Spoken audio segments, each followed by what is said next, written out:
Hello friends, good morning. നമ്മുടെ എല്ലാ T V സീരിയലിലേക്ക് എല്ലാവർക്കും സ്വാഗതം. അങ്ങനെ രേവതി ഡാൻസ് പഠിക്കാൻ വന്നു കഴിഞ്ഞപ്പോഴത്തേക്കും ചന്ദ്രമതി അഹങ്കാരം കൊണ്ട് രേവതിയെ പറഞ്ഞു വിടാൻ നോക്കുക. ആ സമയത്ത് രേവതിക്കാണെങ്കിൽ ഡാൻസ് കളിച്ച് നോക്കാനൊരു അവസരം കൊടുക്കാൻ പറഞ്ഞു. അതിനൊന്നും ചന്ദ്രമതി സമ്മതിച്ചില്ല. ആ ഒരു നേരത്ത് നമ്മുടെ ഭാമ പറഞ്ഞു, നീ ഒന്ന് അവർക്ക് സപ്പോർട്ട് ചെയ്ത് കൊടുക്കുക, ഒന്ന് ഇതാക്ക്, അത് കഴിഞ്ഞതിന് ശേഷം പിന്നെ എന്താണെന്ന് വെച്ചാൽ നമുക്ക് ചെയ്യാം, നീ ഇപ്പോൾ അവരെ ഒന്ന് കളിച്ച് കാണിക്കാൻ പറഞ്ഞു. ശരി, ഞാൻ കളിച്ച് കാണിക്കാം, എൻ്റെ ഒപ്പം നീ കളിച്ചില്ലെങ്കിൽ അല്ലെങ്കിൽ നിനക്ക് ചെയ്യാൻ കഴിഞ്ഞില്ലെങ്കിൽ പിന്നെ ഇവിടെ കണ്ടുപോയിക്കരുത്, വിട്ടോളണം എന്ന് പറഞ്ഞു ചന്ദ്രമതി. ഞങ്ങൾ പൊക്കോളാവെന്നും പറഞ്ഞു സച്ചി. അത് കഴിഞ്ഞ് പിന്നെ രേവതിയും ചന്ദ്രമതിയും കൂടി ഡാൻസ് കളിക്കുക. അപ്പോൾ ചന്ദ്രമതി കാണിക്കുന്ന എല്ലാ സ്റ്റെപ്പുകളും അതേപോലെ തന്നെ നമ്മുടെ രേവതി അതിലും പെർഫെക്ഷനോട് കൂടി ചെയ്തൊക്കെ കാണിക്കുക കേട്ടോ. കളിച്ച് ലാസ്റ്റ് ആയി കഴിഞ്ഞപ്പോഴത്തേക്കും ഒരു തിരിഞ്ഞു നിൽക്കുന്ന ഒരു സ്റ്റെപ്പ് എടുത്തു. രേവതി ആ കളിച്ച് പോകുമ്പോഴത്തേക്കും സച്ചി രേവതിയെ അടിപൊളി കാലക്കി എന്നൊക്കെ പറഞ്ഞുകൊണ്ട് രേവതിയെ വന്ന് കെട്ടിപ്പിടിക്കുകയും കൈ കൊടുക്കുകയൊക്കെ ചെയ്യും. അപ്പോൾ സച്ചിയും രേവതിയും ചന്ദ്രമതിയും കളിക്കുന്നതിൻ്റെ പിറകിൽ നിന്ന് സ്റ്റെപ്പുകളൊക്കെ എടുക്കുന്നുണ്ടായിരുന്നു. അങ്ങനെ ആ സ്റ്റെപ്പ് തീർത്ത് നമ്മുടെ രേവതിയും സച്ചിയും കൂടെ സന്തോഷമായിട്ട് നിൽക്കുമ്പോഴത്തേക്കും ചന്ദ്രമതി നിന്നപ്പോൾ അങ്ങനെ തന്നെ നിൽക്കുക. ആ കോച്ചി പിടിച്ച് വിലങ്ങിപ്പോയി. ആ സമയത്ത് എന്നും പറഞ്ഞ് വിളിക്കുമ്പം അമ്മ മതിയമ്മ ഞങ്ങൾ വരുവാണെന്ന് പറഞ്ഞു സച്ചി. വീണ്ടും അവിടെ നിന്ന് ഇങ്ങനെ ശബ്ദം കേൾപ്പിക്കുന്നു. അപ്പോൾ സച്ചേട്ടാന്ന് പറഞ്ഞ് രേവതി വിളിച്ചു. ഇവർ ചെന്ന് നോക്കുമ്പോൾ സച്ചി പറഞ്ഞു, അമ്മ മതിയമ്മ, സ്റ്റെപ്പ് ഇട്ടത് മതിയമ്മയെന്ന് പറഞ്ഞു. അയ്യോ സച്ചേട്ട, ഇത് സ്റ്റെപ്പ് ഇട്ടതല്ല അമ്മ, എന്തോ പറയാൻ ശ്രമിക്കുന്നതാ, എന്താ അമ്മേ, എന്ത് പറ്റി അമ്മയെന്ന് ചോദിച്ചു. അപ്പോൾ ചന്ദ്രമതി പറഞ്ഞു, എൻ്റെ കയ്യും കഴുത്തും അനക്കാൻ പറ്റുന്നില്ല എന്ന്. അയ്യോ എന്നും പറഞ്ഞുകൊണ്ട് ചന്ദ്രമതിയോട് രേവതി സച്ചി ഇങ്ങനെ ചോദിക്കും. അപ്പോഴത്തേക്കും സച്ചി കൈ പിടിച്ചിങ്ങനെ പൊക്കി വിട്ടപ്പോഴത്തേനും റബ്ബർ ബാൻഡ് വന്നിട്ട് തിരിച്ചു പോകുന്നത് പോലെ ചന്ദ്രമതിയുടെ കൈ തിരിച്ചു പോകും കേട്ടോ. അപ്പോൾ അയ്യോ എൻ്റെ കൈ അനക്കാൻ പറ്റുന്നില്ലേ എന്നും പറഞ്ഞുകൊണ്ട് ചന്ദ്രമതി ഭയങ്കര കരച്ചപ്പോൾ തല ഇങ്ങനെ ഒരു സൈഡിലേക്ക് തന്നെ ഇരിക്കും കേട്ടോ. അമ്മ ഇങ്ങോട്ട് നോക്കമ്മയെന്ന് പറഞ്ഞ രേവതി, അയ്യോ കഴുത്ത് തിരിക്കാൻ പറ്റുന്നില്ലടി, അയ്യോ എനിക്ക് വേദനിക്കുന്നേ എന്നും പറഞ്ഞു ഭയങ്കര കരച്ചിൽ. അപ്പോഴേക്കിത് കോച്ചി പിടിച്ചതാണ് തോന്നുന്നതെന്ന് ഭാമ പറഞ്ഞു. അയ്യേ, ഞാൻ കരുതി ഡാൻസിലേത് മുദ്ര കാണിക്കുവാണെന്ന്. അപ്പോൾ പോടാ എന്നും പറഞ്ഞുകൊണ്ട് ചന്ദ്രമതി സച്ചിയെ വഴക്ക് പറയാം. സച്ചേട്ടാ, നമുക്ക് അമ്മയും കൂട്ടി ഹോസ്പിറ്റലിൽ പോകാമെന്ന് പറഞ്ഞു രേവതി. അപ്പോൾ ഹോസ്പിറ്റലൊന്നും പോവണ്ട, എനിക്കറിയാവുന്നൊരു വൈദ്യമുണ്ട്, ഉഴുക്ക് സുന്ദരി, അവരിത് ശരിയാക്കിക്കോളും. നിങ്ങൾ ഇവളെയും കൂട്ടി നിങ്ങളുടെ വീട്ടിലേക്ക് പോയിക്കോ, ഞാൻ അവളെയും കൂട്ടി നിങ്ങളുടെ വീട്ടിലേക്ക് വരാമെന്ന് പറഞ്ഞു ഭാമ. അപ്പോൾ ശരി ചേച്ചി, വേഗം ചെല്ലെന്നും പറഞ്ഞു ഭാമയായി പറഞ്ഞു വിട്ടു രേവതി.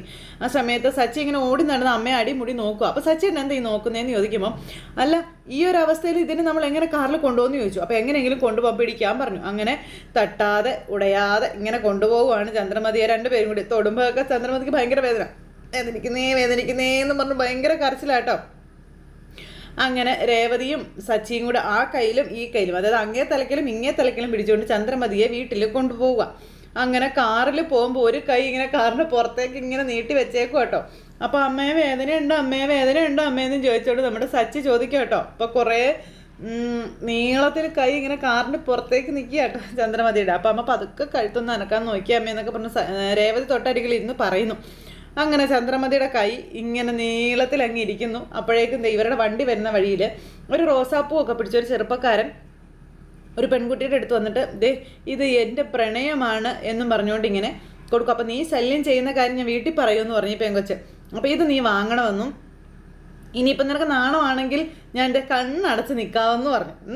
ആ സമയത്ത് ആ പൂവ് ആ പെങ്കൊച്ചിനെ നേരെ ചൂണ്ടിക്കാണിച്ച് ഇത് കണ്ണടച്ച് നിൽക്കുക. അപ്പോഴാണ് നമ്മുടെ സച്ചിയുടെയും രേവതിയുടെയും വണ്ടി അതിലെ വരുന്നത്. ആ സൈഡിൽ തന്നെ നമ്മുടെ ചന്ദ്രമതിയുടെ കൈ ഇങ്ങനെ ഇരിക്കുക. ആ കൈ, അതായത് ഈ ചെറുപ്പക്കാരൻ കണ്ണടച്ച് പെങ്കൊച്ചിന് പൂ കൊടുക്കാനായിട്ട് ഇങ്ങനെ നിൽക്കുകയല്ലേ, ആ സമയത്ത് ചന്ദ്രമതിയുടെ കൈ വന്ന് ഈ ചെറുപ്പക്കാരൻ്റെ തലക്കിട്ട് തന്നെ കൊടുത്തു. അങ്ങനെ അടിച്ചു കഴിഞ്ഞപ്പോഴത്തേക്കും അത് മറിഞ്ഞ് റോട്ടിലേക്ക് വീണു.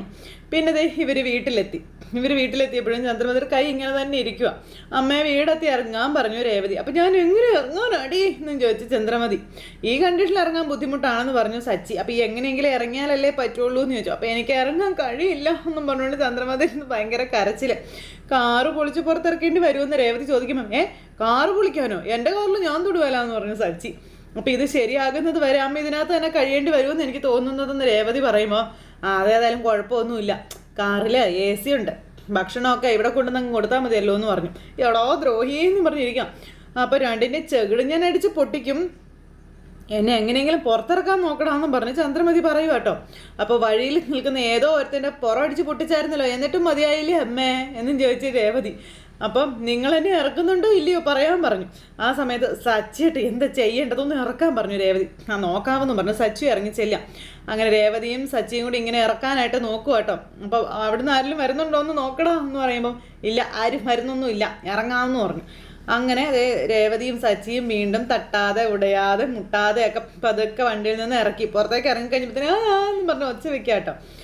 അങ്ങനെ ദേ അവർ രണ്ടുപേരും കൂടെ എങ്ങനെയൊക്കെയോ തൂക്കി തൂക്കി കൊണ്ടുപോകുമ്പോഴേക്കും സ്റ്റെപ്പ് എന്ന് സച്ചി പറഞ്ഞു എനിക്കറിയാടാ എന്നും പറഞ്ഞുകൊണ്ട് ചന്ദ്രമതി. അങ്ങനെ രണ്ടുപേരും കൂടി എങ്ങനെയൊക്കെയോ കൊണ്ടുപോവുക. ആ സമയത്ത് മുകളിലോട്ടിരുന്ന കൈ ഇപ്പോൾ കുറച്ച് താണിട്ടുണ്ട്, സൈഡിലേക്ക് തന്നെ ഒരു കഴുത്തും ഇരിപ്പുണ്ട്. അപ്പം നീ ഒരു കാര്യം ചെയ്ത് രേവതി, അമ്മ ഇവിടെ നിൽക്കട്ടെങ്കിൽ വരാൻ പറഞ്ഞു. അങ്ങനെ സച്ചിയും രേവതി കൂടെ അകത്തേക്ക് കയറി പോകാൻ നോക്കുക. അപ്പം രേവതി അമ്മയെന്നും പറഞ്ഞ് വിളിച്ച് രേവതിയും പോവുക കേട്ടോ. അപ്പോൾ പോയേ എന്നും പറഞ്ഞുകൊണ്ട് കള്ളച്ചി പറഞ്ഞു വിടും അവർ രണ്ടുപേരും അകത്തേക്ക് കയറിപ്പോയി. ചന്ദ്രമതി ഇങ്ങനെ അങ്ങോട്ടും ഇങ്ങോട്ടും കൈയും വെച്ച് ഇങ്ങനെ നിൽക്കുക. അപ്പോൾ നമ്മുടെ രവിയേട്ടൻ ഡാൻസ് കളിക്കാൻ പോയ ആൾ വന്നു എന്ന് ചോദിച്ചു. വന്നച്ചാ പാടത്ത് നോക്കത്തി പോലെ അവിടെ നിൽപ്പുണ്ടെന്ന് പറഞ്ഞുകൊണ്ട് അവിടെ നിന്ന് ഇങ്ങനെ ആക്ഷനൊക്കെ കാണിക്കുക. അന്നേരം അവളെന്താ നാട്ടുരത്നമാണോ എന്തൊക്കെയല്ലേ എന്നൊക്കെ പറഞ്ഞ് അച്ഛനിരുന്ന് പറയുന്നു. അപ്പം എന്താ പറയാന്നും പറഞ്ഞ് അച്ഛൻ അങ്ങോട്ടേക്ക് ഇറങ്ങി ചെല്ലുക കേട്ടോ. അപ്പോഴത്തേക്കും രേവതി അവിടെ നിന്ന് ഇങ്ങനെ ചിരിച്ചുകൊണ്ട് നിൽക്കുക.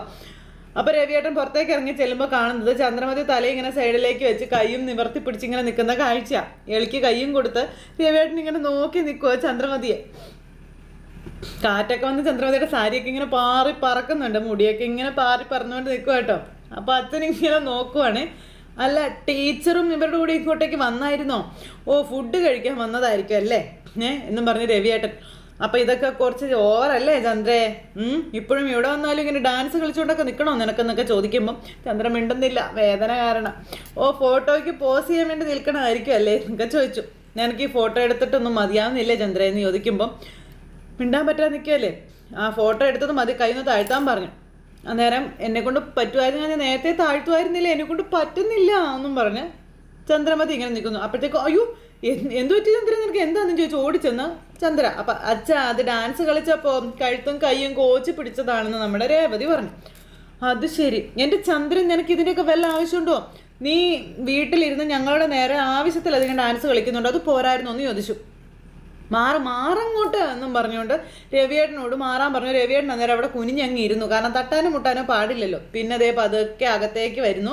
എന്നിട്ട് കട്ടളപ്പട്ടിയുടെ അവിടെ വന്നപ്പോഴത്തേക്കും സൈഡ് ചെരിഞ്ഞ് അകത്തേക്ക് കയറി പോണു. അങ്ങനെ നടക്കട്ടെ പോട്ടെ നടക്കട്ടെ നേരെ പോ, സൂക്ഷിച്ചു പോ, സൈഡ് ചെരിയ അത് ശരിയെന്ന് പറഞ്ഞ് ചന്ദ്രമതി ഇവരകത്തേക്ക് കൊണ്ടുപോയി. എന്നിട്ട് അവിടെ കൊണ്ടുവന്ന് അങ്ങ് ഇരുത്തി. അപ്പോൾ ഇതിപ്പോൾ എന്ത് ചെയ്യുക, വൈദ്യരെ കാണിക്കണോ അതോ മെഡിക്കൽ കോളേജിൽ കൊണ്ടുപോണ്ടി വരുമോ എന്നൊക്കെ രവിയേട്ടൻ ചോദിക്കുന്നു. എൻ്റെ ഈശ്വരന്മാരെ നീ ഇരിക്കുക ചന്ദ്ര ഇരിക്കുന്നു പറഞ്ഞു രവിയേട്ടൻ പിടിച്ച് അവിടെ ഇരുത്തുന്നു. എൻ്റെ ഈശ്വര എന്ന് പറഞ്ഞു ചന്ദ്രമതി നിൽക്കുക ആ സമയം. എടാ ഇതായിരുന്നല്ലേ നീ ഇങ്ങനെ കാണിച്ചതിൻ്റെ അർത്ഥം എന്ന് ചോദിക്കുമോ? അതേ അച്ഛാ അത് തന്നെയായിരുന്നു, ഇതിപ്പോൾ അമ്മ പുതുതായിട്ട് കണ്ടുപിടിച്ച മുദ്രയാണെന്ന് സച്ചി പറയും. ഇതൊക്കെ കേൾക്കുമ്പോൾ ചന്ദ്രമതിക്ക് വേദനയാണേലും കലി വന്നിട്ട് പാടില്ല. അപ്പോഴാണ് വർഷയും ശ്രീകാന്തും കൂടെ വരുന്നതും ഇത് കാണുന്നതും. വർഷയ്ക്ക് ഇതൊക്കെ കണ്ടപ്പോൾ ചിരിയാ വരുന്നത്. എന്നും പറഞ്ഞുകൊണ്ട് നമ്മുടെ വർഷയ്ക്ക് ഇത് അപ്പോഴത്തേക്കും ചന്ദ്രമതി കൈയിട്ട് ഇങ്ങനെ ഇട്ട് കാണിച്ചോണ്ടിരിക്കുക വാന്നുള്ളൊരു ഇത്. അപ്പോഴത്തേക്കും ഹായ് ആൻറ്റി എന്നും പറഞ്ഞുകൊണ്ട് നമ്മുടെ വർഷ ആയിരുന്നു ഹായ് പറഞ്ഞു. അപ്പോൾ ആൻറ്റി ഹായ് കാണിക്കുന്നത് കണ്ട ശ്രീകാന്ത് എന്ന് വർഷ. അപ്പോൾ ചന്ദ്ര നീ അവിടെ ഇരിക്കാൻ പറഞ്ഞു രവിയേട്ടൻ. അപ്പോൾ എങ്ങനെ ഇരിക്കാനാ അച്ഛാ എന്ന് രേവതി ചോദിച്ചു. ഇതെന്താ അമ്മ സ്റ്റാച്ചു നിൽക്കുന്നത് പോലെ ഇവിടെ ഒന്ന് നിൽക്കുന്നതെന്ന് ചോദിച്ചു ശ്രീകാന്ത്. എടാ അത് ഡാൻസ് കളിച്ചപ്പോഴേ കോച്ച് പിടിച്ചതാടാന്ന് പറഞ്ഞു രവിയേട്ടൻ ശ്രീകാന്തിനോട്. എന്നും പറഞ്ഞുകൊണ്ട് ശ്രീകാന്തും വർഷയും പരസ്പരം അങ്ങോട്ടും ഇങ്ങോട്ടും നോക്കും. അപ്പോഴത്തെ ശ്രുതി ഇറങ്ങി വരുന്നു. അങ്ങനെ ചന്ദ്രമതിക്ക് കാണത്തില്ലല്ലോ. ചന്ദ്രമതി പതുക്കെ അവിടെ ഇരുന്നപ്പോഴത്തേക്കും എന്തേ കിടക്കുന്നു സോഫയിലേക്ക് മറന്നടിഞ്ഞ് ഈ ചന്ദ്രമതി. പിന്നെ പിടിച്ച് അങ്ങോട്ട് ഇങ്ങനെ ഏതാണ്ടൊക്കെ കാണിച്ച് കയറ്റി ഇരുത്തി. അപ്പോഴത്തേക്കും ശ്രുതി വന്നിട്ട് ഇപ്പുറ സൈഡിൽ നിന്ന്, അപ്പുറ സൈഡിലേക്ക് തലയിരിക്കുന്നത്, ഇപ്പുറ സൈഡിൽ വന്ന് നിന്നിട്ട് ആൻറ്റി എന്ന് പറഞ്ഞ് വിളിക്കാം. എനിക്ക് തല അങ്ങോട്ട് തിരിക്കാൻ പറ്റുന്നില്ല ശ്രുതി, നീ ഈ ഭാഗത്തേക്ക് വാ എന്ന് പറഞ്ഞു. അപ്പോഴത്തേക്കും ശ്രുതി ഇപ്പുറത്തേക്ക് വന്നു. എന്താ ആൻറ്റി തല തിരിക്കാൻ പറ്റുന്നില്ല ആൻറ്റി എന്ന് ചോദിക്കുമ്പോൾ ഇല്ല അതെ തിരിക്കാൻ ഞാൻ ശ്രമിക്കുന്നുണ്ട്, പക്ഷെ എന്നെക്കൊണ്ട് പറ്റുന്നില്ലെന്നും പറഞ്ഞ് കൈ താഴ്ത്താനും പറ്റുന്നില്ല എന്നും പറഞ്ഞ് ഇങ്ങനെ വേദന സഹിച്ച് പിടിച്ചിങ്ങനെ ഇരിക്കുക കേട്ടോ. അല്ല ഇവിടുന്ന് പോകുമ്പോൾ അമ്മയ്ക്ക് പ്രശ്നമൊന്നും ഉണ്ടായിരുന്നില്ലല്ലോ, ഇത് പിന്നെ എങ്ങനെയാണ് പറ്റിയതെന്ന് ചോദിച്ചു ശ്രീകാന്ത്. അന്നേരം അമ്മയും രേവതിയും വാശിക്ക് ഡാൻസ് കളിക്കാൻ നോക്കിയതാ, പെട്ടെന്ന് അമ്മയുടെ ഭാഗം ഈ ബ്ലോക്ക് ആയിപ്പോയെന്ന് പറഞ്ഞു. അതാ കാര്യം, അത് തന്നെയാണ് കാര്യമെന്ന് രവിയേട്ടൻ പറഞ്ഞു. അയ്യോ എന്നും പറഞ്ഞ് ശ്രുതി ഇരിക്കുക. ഇനി ആൻറ്റി എങ്ങനെ ഡാൻസ് പഠിപ്പിക്കും, ജീവിതകാലം മുഴുവൻ ഇങ്ങനെ തന്നെ ആയിരിക്കുമോ എന്നൊക്കെ വർഷ ചോദിച്ചു. എന്നും പറഞ്ഞുകൊണ്ട് ഇങ്ങനെ അന്നേരം ചന്ദ്രമതി ഒന്ന് ചുമ്മാ ഇരിക്കും വർഷ, അതൊക്കെ ശരിയാകുമെന്ന് പറഞ്ഞു ശ്രീകാന്ത്. എവിടെ എനിക്കൊന്നും തോന്നുന്നില്ലെന്ന് പറഞ്ഞു വർഷ. അയ്യോ എന്നും പറഞ്ഞു ചന്ദ്രമതി ഇത് ഭയങ്കര കരച്ചിലായിട്ടോ. ആ സമയത്ത് രേവതിയൊക്കെ ഇങ്ങനെ നോക്കി, ഇതും രേവതിയുടെ തലേ വരും ഉറപ്പാ.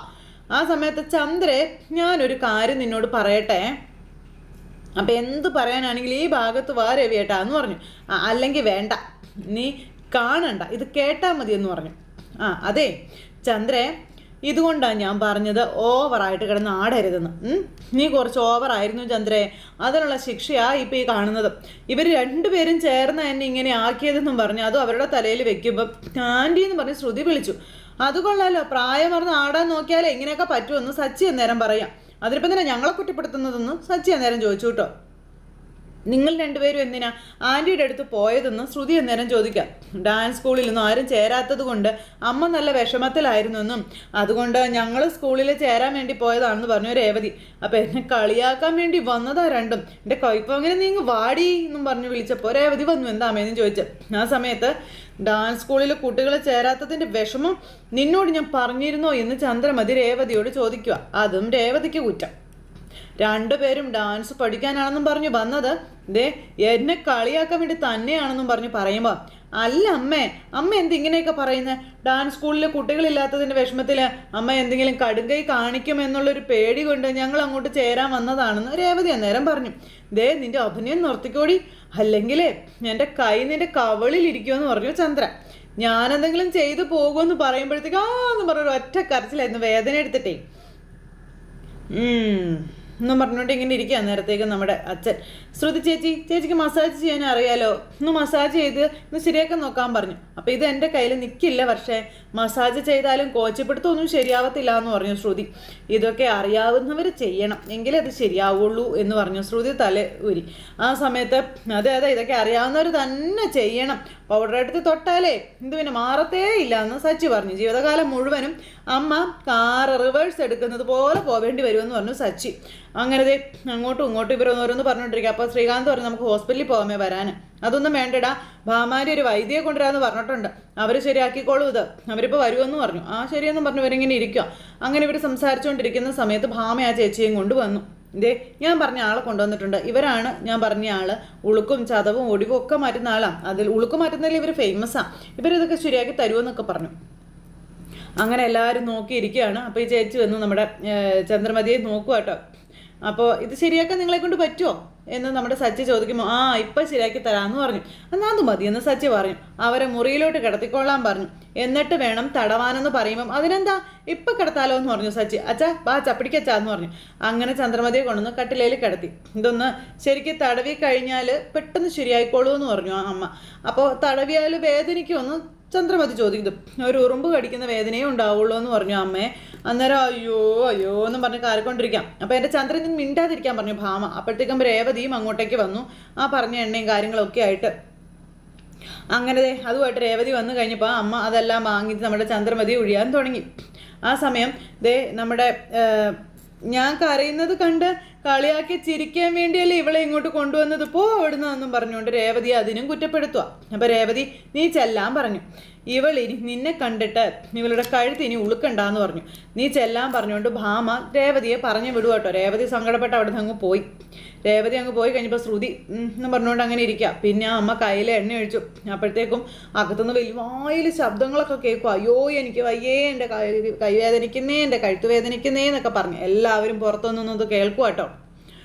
അയ്യോ എൻ്റെ ഉളുക്ക് മാറ്റണ്ടേ, എനിക്ക് വേദനിക്കുന്നേ, അയ്യോ എന്ന് പറഞ്ഞു ഭയങ്കര കരച്ചില്ല. അപ്പം സച്ചി അച്ഛാ ഉളുക്ക് ആൻറ്റി അമ്മയെ കൊല്ലാൻ നോക്കുവാണോ, ഇടപെടണോ എന്നൊക്കെ ചോദിക്കുമ്പോൾ ഒന്ന് മിണ്ടായിരിക്കും സച്ചേട്ടാ. അന്ന് രേവതി പറഞ്ഞു.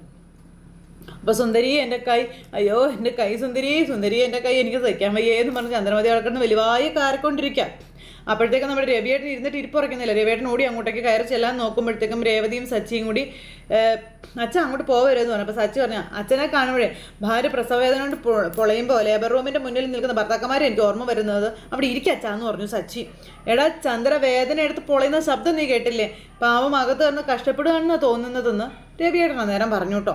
അങ്ങനെ ചന്ദ്രമതി ചെയ്തതിനൊക്കെ ഉള്ളത് ചന്ദ്രമതിക്ക് കുറേശ്ശെ കിട്ടി തുടങ്ങി. ആ ഒരു സമയം എല്ലാവരും പുറത്ത് വെയിറ്റ് ചെയ്യുന്നു. കുറച്ച് കഴിഞ്ഞപ്പോഴത്തേക്കും ആ അമ്മ പതുക്കെ ഇറങ്ങി വന്നു. അങ്ങനെ ഇറങ്ങി വന്നപ്പോൾ എല്ലാം ശരിയായിട്ടുണ്ടെന്നും പിന്നെ കഴുത്ത് വെച്ച് കിടക്കേണ്ട രീതിയൊക്കെ പറഞ്ഞു. അങ്ങനെ ഞങ്ങളെല്ലാം അറേഞ്ച് ചെയ്തോളാവെന്നൊക്കെ പറഞ്ഞു കേട്ടോ. ആ നേരത്ത് മക്കളെല്ലാവരും ഓടി ഇങ്ങ് വന്നു. അപ്പോഴത്തേക്കും ചന്ദ്രമതി പതുക്കെ സൈഡിലേക്ക് തല വെച്ച് വരിക. അപ്പോഴും ചന്ദ്രമതിയുടെ തല അങ്ങോട്ട് അത്ര ഓക്കെ ആയിട്ടില്ല. ഇതൊക്കെ കണ്ട ശ്രുതി ഇങ്ങനെ അമ്മയെ പിടിച്ചുകൊണ്ട് വരുവാണ്. അങ്ങനെ ഒരു സൈഡിലേക്ക് ചരിച്ച് എല്ലാവരെയും നോക്കി. ആ സമയത്ത് ചന്ദ്രേ എന്ന് പറഞ്ഞ് രവിയേട്ടൻ ഓടി അങ്ങോട്ടേക്ക് ചെന്നു. ചന്ദ്രേ കൈ ശരിയായല്ലേ? അയ്യോ കഴുത്തിനെന്താ പറ്റിയത്? അമ്മ കഴുത്ത് ശരിയായില്ലല്ലോ. കഴുത്ത് ശരിയാവാൻ 1 ദിവസം എടുക്കുമെന്ന് പറഞ്ഞു ആ അമ്മ. പിന്നെ രാത്രി നിലത്ത് പായ വിരിച്ചു വേണം കിടക്കാൻ, തലേണ ഉപയോഗിക്കരുത് കേട്ടോ. നാഴിക്ക് മുകളിൽ കഴുത്ത് വെച്ച് കിടക്കണമെന്നും പറഞ്ഞു. നാളെ രാവിലത്തേക്ക് കഴുത്ത് ശരിയായിക്കോളൂ എന്നും അമ്മ പറഞ്ഞു. അപ്പം ശരിയെന്നും പറഞ്ഞിങ്ങനെ രവീണൊക്കെ സമ്മതിച്ചു കേട്ടോ. അത് കഴിഞ്ഞ് പിന്നെ ചന്ദ്രമതിയെ പതുക്കെ പിടിച്ച് എല്ലാവരും ഇരിക്കുന്നിടത്തേക്ക് കൊണ്ടുവന്ന് അങ്ങനെ അങ്ങ് ഇരുത്തി.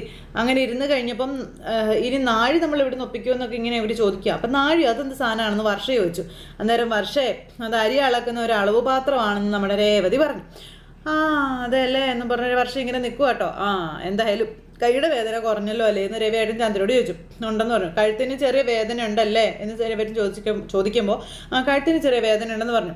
ഇനിയിപ്പോൾ നാഴിയൊക്കെ വെച്ച് കിടക്കുമ്പോൾ നാളെ ശരിയാവും കേട്ടോ എന്നും പറഞ്ഞ് രവിയേട്ടൻ സമാധാനിപ്പിക്കുക ചന്ദ്രയെ. എന്നിട്ട് കൈയൊക്കെ ഇങ്ങനെ തിരുമ്മി കൊടുത്തുകൊണ്ട് അങ്ങനെ ഇരിക്കും കേട്ടോ. അപ്പോൾ ഇതൊക്കെ കണ്ട് സച്ചീവ് രേവതി ഇങ്ങനെ ഇരിക്കുന്നു.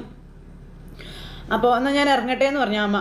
എടാ സച്ചി, അപ്പം ആൻറ്റി ഞങ്ങൾക്ക് ഒരുപാട് സന്തോഷമായി കേട്ടോ, അമ്മയുടെ കൈ ശരിയായല്ലോ എന്ന് പറഞ്ഞു. ഇനി കഴുത്തല്ലേ, അത് പെട്ടെന്ന് ശരിയായിക്കോളൂ എന്ന് പറഞ്ഞു. ആൻറ്റി എന്ന് പറഞ്ഞിട്ട് നമ്മുടെ സച്ചി പൈസ എടുത്ത് അമ്മയെ കൊടുക്കാനായിട്ട് പോവുക.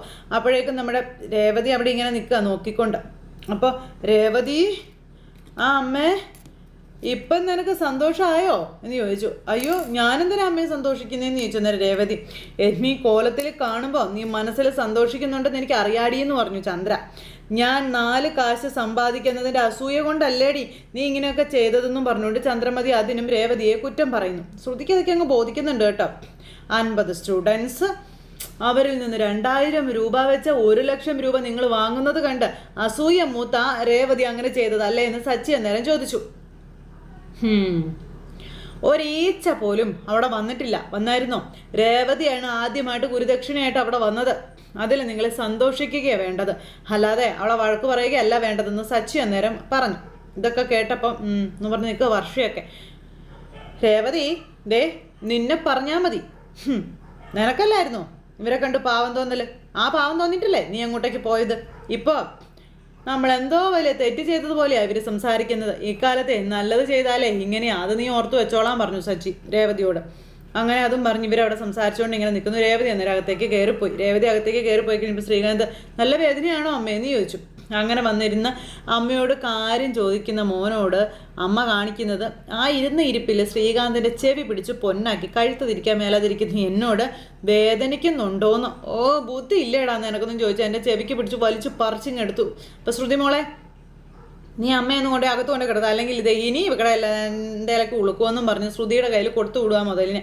അങ്ങനെ താങ്ങി പിടിച്ച് ഭാമയും അതുപോലെ ശ്രുതിയും കൂടി ചന്ദ്രയും മുറിയിലേക്ക് കൊണ്ടുപോകുന്നു. രവിയേട്ടൻ ഇതൊക്കെ ഓർത്തിങ്ങനെ ഇരിക്കുന്നിടത്ത് ഇന്നത്തെ കഥ അവസാനിച്ചു. അപ്പോൾ എല്ലാവരും കാത്തിരുന്ന് കാണുന്ന എല്ലാവർക്കും നല്ലൊരു ദിവസം ആശംസിക്കാം കേട്ടോ.